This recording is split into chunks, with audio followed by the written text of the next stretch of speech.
In today's video, I'm going to teach you how to record your Shopify store sales and fees in QuickBooks Online. The easiest way to do this is by linking your Shopify account directly to QuickBooks, so your sales activity can flow into your bookkeeping system more smoothly.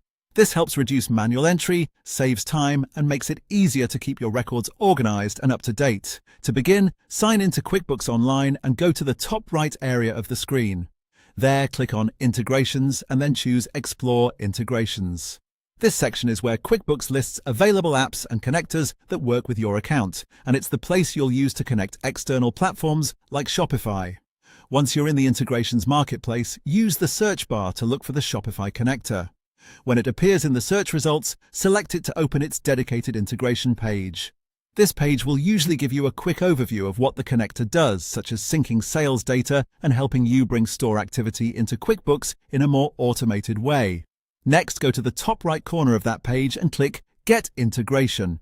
This will start the connection process between QuickBooks and Shopify. From there, just follow the on-screen instructions provided by QuickBooks.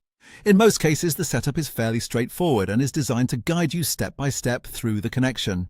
Because this type of setup happens through a secure connection, you'll typically be asked to sign into your Shopify account and confirm that you want QuickBooks to access the necessary store data.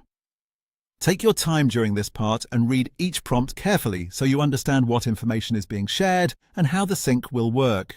I'm not able to continue beyond this point in the current environment because this is a demo setup, but once you reach the connection screen, the remaining steps are usually simple. You'll log in, approve the connection, and allow the integration to be completed. After that, your Shopify and QuickBooks accounts should be linked, making it much easier to track store sales and related fees inside QuickBooks Online. If you want the cleanest results, it's also a good idea to review your synced data after setup so you can confirm everything is flowing into the correct places. That's it for this process, and once connected, you'll be in a much better position to manage your store finances efficiently.